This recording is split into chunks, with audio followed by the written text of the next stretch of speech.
தமிழக வெற்றி கழக கட்சியினுடைய தலைவர் அவருடைய அரசியல் நிகழ்ச்சி நடைபெற்றது. மதியம் 12 மணிக்கு கட்சித் தலைவர் கரூர் வருவதாக அக்கட்சியின் பொதுச் செயலாளர் தெரிவித்திருந்தார். இதனால் கரூரில் காலை முதலே மக்கள் வர தொடங்கிவிட்டனர்.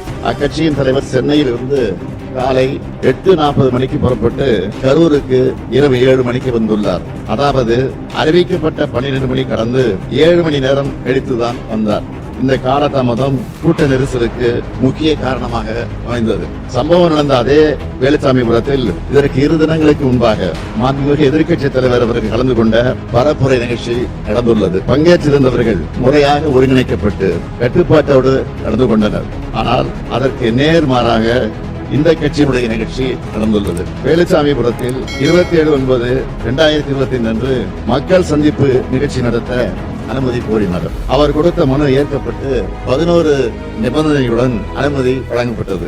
கரூர் நிகழ்ச்சிக்கு தமிழ்நாடு அரசின் காவல்துறையினர் சார்பாக கரூர் மாவட்ட காவல் கண்காணிப்பாளர் தலைமையில் பாதுகாப்பு ஏற்பாடுகள் செய்யப்பட்டிருந்தன. அன்றைய தினம் பாதுகாப்பு பணிக்காக அதிகாரிகள் மற்றும் காவலர்கள் என மொத்தம் 606 பேர் ஈடுபடுத்தப்பட்டிருந்தனர். காவல்துறையை பொறுத்தவரை வழக்கமாக அரசியல் பரப்புரை கூட்டங்களுக்கு வழங்கப்படும் பாதுகாப்பு காவலர் எண்ணிக்கையை விட அதிகமாகவே வழங்கப்பட்டிருந்தது. பொதுக்கூட்ட நிகழ்ச்சி ஏற்பாட்டாளர்களால் 10,000 பேர் வருவார்கள் என்று தெரிவிக்கப்பட்ட நிலையில் அதைவிட அதிகமாக கூட்டம் வரும் என்று எதிர்பார்த்து கூடுதல் பாதுகாப்பு ஏற்பாடுகள் செய்யப்பட்டன.